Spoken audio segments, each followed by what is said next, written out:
So hello students, आज के इस वीडियो में हम स्टार्ट कर रहे हैं अपनी इकोनॉमिक्स। तो आज हमारा ये इकोनॉमिक्स का फर्स्ट लेक्चर होने वाला है, जिसमें हम देखने वाले हैं टू द पॉइंट बात करेंगे।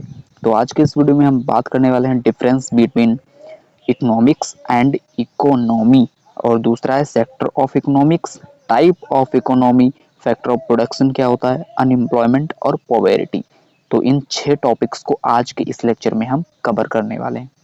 तो सबसे पहले अगर हम बात करें what is the basic difference between economics and economy, तो जो आप पढ़ रहे हो as a subject that is economics and economy किसी देश की होती है। जैसे हम बात करेंगे कि इंडियन इकोनॉमी, यूएस की इकोनॉमी, तो इसका मतलब क्या हो गया कि इकोनॉमी किसी देश की होती है, इकोनॉमिक्स किसी देश का नहीं होता। Economics is like a subject and economy किसी एक देश की होती है, जो कि इकोनॉमिक्स के ज्ञान को यूज करके डेवलप किया जाता है। तो हम ऐसा नहीं कि इंडियन इकोनॉमी का अध्ययन नहीं करते, हाँ इंडियन इकोनॉमी का हम एक तरीके से आप कह सकते हो एनालिसिस करते हैं। ठीक, तो ये बेसिक डिफरेंस है, वैसे आपसे ये पूछने वाला नहीं है। अब हम बात करेंगे नेक्स्ट सेक्टर ऑफ इकोनॉमिक्स के बारे में। तो चलिए अपने पेज पर लेकर के चलते हैं आपको।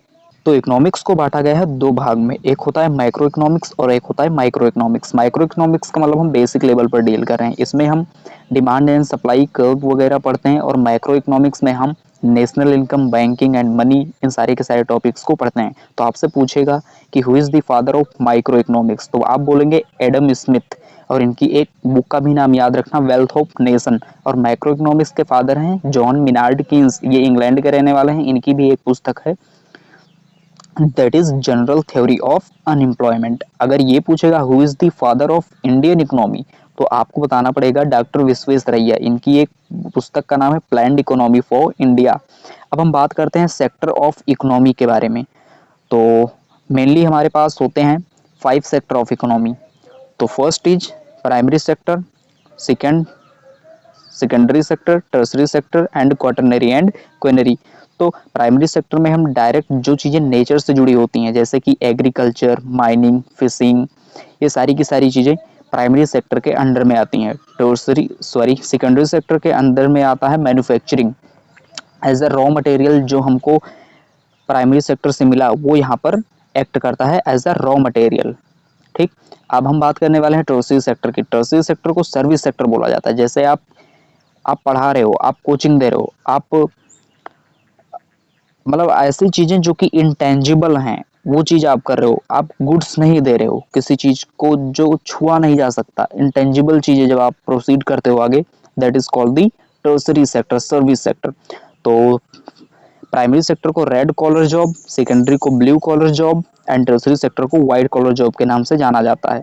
एक इंटरेस्टिंग बात यहाँ पर क्या है कि जो प्राइमरी सेक्टर है उसमें एम्प्लॉयमेंट लोगों का बहुत अधिक है, यानी मैक्सिमम जनसंख्या प्राइमरी सेक्टर में एम्प्लॉयमेंट है, बट इसका जीडीपी बहुत कम है।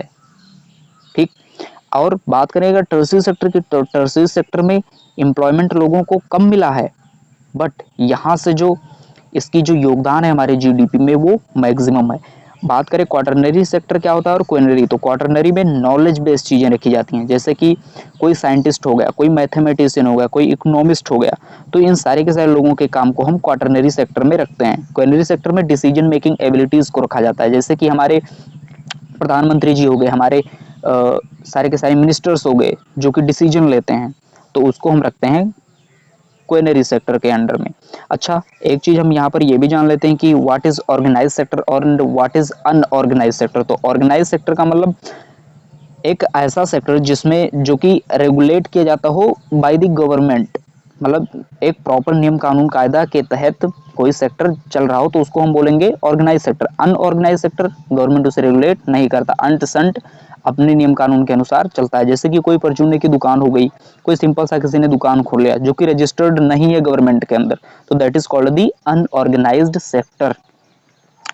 अब हम बात करते हैं कि फैक्टर ऑफ प्रोडक्शन क्या होता है। तो आप निकल चुके हो प्रोडक्शन करने के लिए, तो आपको किन किन चीज़ों की आवश्यकता पड़ेगी। सबसे पहले आपको आवश्यकता पड़ेगी कैपिटल की, दैट इज कॉल्ड द पूंजी, एंड सेकंड लैंड की। फिर आप एंटरप्रेन्योर बनने के लिए, भाई एंटरप्रेन्योर एंटरप्रेन्योर बनो, हर कोई एंटरप्रेन्योर आज बन रहा है, आप उसी के लिए तो दौड़े पड़े हो, तो एंटरप्रेन्योर। फिर चौथा हमको चाहिए होगा लेबर। अगर आपके पास कैपिटल नहीं है तो आप इंटरेस्ट दे करके ब्याज पर भी आप पैसे ले सकते हो। लैंड नहीं है तो उसके लिए आप रेंट पे कर दीजिए, किसी दूसरे का लैंड ले लीजिए। उद्यमिता तो आपको करनी ही पड़ेगी, that is entrepreneurship. And labour, labour को आपको वेजेस देने पड़ेंगे। तो इन चार चीज़ों को बोला जाता है फैक्टर ऑफ प्रोडक्शन। ठीक, अब हम बात करने वाले हैं इसके बाद में टाइप्स ऑफ इकोनॉमी। देखिए बेसिकली हम इकोनॉमी को तीन भागों में बांटते हैं। First is capitalistic economy, second socialistic and third is mixed.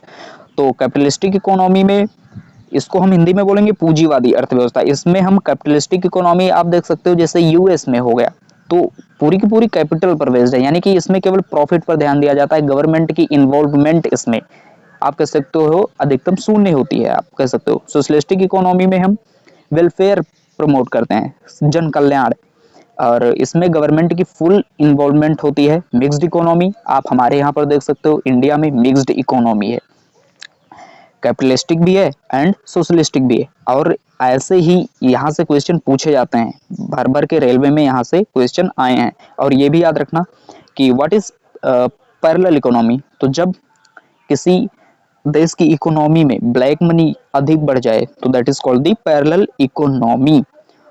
तो आज के वीडियो में हमने इतना भी कवर किया। अब हम देखने वाले हैं, किसके बारे में, अब हम देखने वाले हैं पॉवर्टी के बारे में एंड अनएम्प्लॉयमेंट के बारे में। तो हम देखते हैं कि अनएम्प्लॉयमेंट क्या है, बेरोजगारी। इंडिया में काफ़ी ज़्यादा अनएम्प्लॉयमेंट इस टाइम पर है। अच्छा, अनएम्प्लॉयमेंट का वैसे मतलब क्या होता है, तो उचित टाइम पर उचित सैलरी ना मिलना ही अनएम्प्लॉयमेंट है। यानी जिस काबिल आप हो उसके हिसाब से आपको मनी नहीं मिल रहे हैं, that is called the unemployment.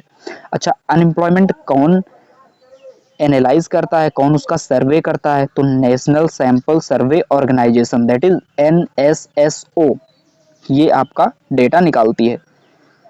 अच्छा, हम देखने वाले हैं कि ये कितने टाइप का होता है। तो फर्स्ट फ्रिक्शनल, फ्रिक्शनल अनएम्प्लॉयमेंट। ये होता है जब आप कह सकते हो आप, ये नॉलेज गैप के कारण होता है। जब आप कोई जॉब स्विच कर देते हो, मतलब आपके पास कोई जॉब था, आप कोई दूसरा जॉब ढूंढने गए, इस ड्यूरेशन में, इस टाइम पीरियड में आप अनएम्प्लॉयमेंट हो ना, तो this is called the frictional unemployment. फिर उसके बाद में आता है मौसमी, यानी कि आप कह सकते हो सीजनल।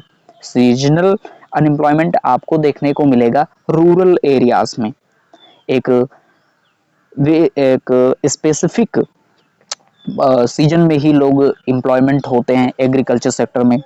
और फिर what is disguised unemployment, that is प्रछन्न एंड छिपी बेरोजगारी आप कह सकते हो। ये इंडिया में एग्रीकल्चर सेक्टर में देखा जाता है। मतलब खेतों में लगे हैं 5 लोग, बट एक्चुअल में वो काम 3 लोग भी लगे रहें तो कर सकते हैं। तो कोई काम ही नहीं है और करने का, तो सभी लोग घर के सारे सदस्य लग करके काम कर रहे हैं, that is called the disguised unemployment. फिर है educational unemployment. Educational unemployment, education आपके पास है बट फिर भी आप अनएम्प्लॉयमेंट हो, that is called the educational unemployment. ये आपको देखने को मिलेगा रूरल एरिया में नहीं, अर्बन एरिया में ये ज्यादा देखने को मिलता है। अर्बन एरिया में क्या होता है कि लोग पढ़े लिखे होते हैं बट उनके पास कोई एम्प्लॉयमेंट होता ही नहीं है। अब हम देखने वाले हैं इसके बाद में स्ट्रक्चरल अनएम्प्लॉयमेंट। तो what is structural unemployment. Structural unemployment का मतलब है कि मार्केट में जिस चीज की नीड है आपके पास वो चीज है ही नहीं। जैसे कि अभी एआई का जमाना चल रहा है, ठीक, तो एआई आपने सीखा नहीं, आपको चैट जीपीटी, आपको ग्रोक एआई यूज करना आता ही नहीं, उससे कुछ कम टाइम में कुछ वैल्यूएबल चीजें निकालनी आपको आती ही नहीं है, तो that is called the structural unemployment, यानी नॉलेज गैप। जिस नॉलेज की मार्केट में आवश्यकता है ना, वो नॉलेज, वो स्किल आपके अंदर है ही नहीं। फिर आता है साइक्लिक अनएम्प्लॉयमेंट। तो साइक्लिक अनएम्प्लॉयमेंट का मतलब कि एक सीजन पर, वही है seasonal employment and cyclic employment एक ही है, ठीक। अब हम बात करते हैं भैया गरीबी की, पॉवेरिटी। पॉवेरिटी क्या है, तो देखो पॉवेरिटी पर ना फर्स्ट टाइम किसने कैलकुलेट करने का प्रयास किया था नेशनल इनकम को, दैट इज अवर दादा भाई नेरोजी, ठीक। दादा भाई नेरोजी ने फर्स्ट कॉन्सेप्ट ऑफ पॉवेरिटी दिया, ये चीज आपको याद रखना है।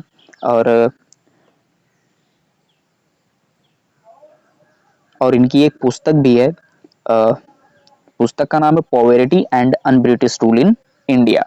तो देखो गरीबी को लेकर के किनको गरीब बोलेंगे, किनको नहीं गरीब बोलेंगे, हमारी सरकार किनको गरीब मानेगी, किनको नहीं गरीब मानेगी, इसके लिए बहुत सारे कमिटीज बिठाए गए टाइम टू टाइम। ठीक, तो हमें केवल डायरेक्ट एग्जाम में क्वेश्चन कैसे आता है कि आपको 3-4 कमेटी का नाम दे देगा, पूछ लेगा कि कौन से इसमें पॉवर्टी से रिलेटेड है, तो केवल आपको इन जो कमिटीज बनी हुई हैं इनका केवल नाम आपको याद रखना है। तो first Dandekar and Rath committee, okay, Dandekar and Rath committee, अलग committee that is calorie based, okay, and Tendulkar committee, ये लेटेस्ट कमिटी है अभी, इसी के बेस पर हम किसी को गरीब और किसी को अमीर बोलते हैं।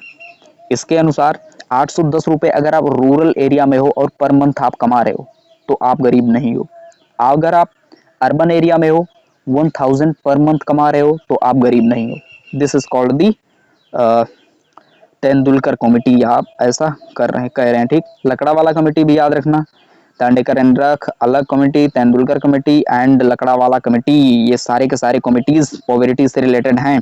और भैया सेंसस 2011 के अनुसार हमारी कितनी जनसंख्या इंडिया की गरीब है, तो 21.9% जनसंख्या इस के अनुसार गरीब है हमारे भारत में।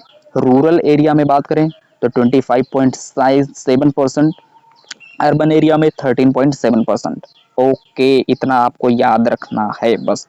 और ये एपीएल कार्ड बीपीएल कार्ड आप वैसे नाम सुनते होंगे, तो ये क्या है, तो जो पॉवर्टी लाइन एक होता है, ठीक, एक लाइन है जिसको हम मान रहे हैं कि this is called the poverty, this decides poverty line, तो उसके जो ऊपर होगा यानी कि जो कि अमीर होगा उसे बोलेंगे एपीएल, एव poverty line, and below the poverty line. तो आज का ये लेक्चर हमारा समाप्त होता हुआ कैसा लगा आप लोग कमेंट करके बताना। थैंक यू सो मच, मिलते हैं नेक्स्ट वीडियो में।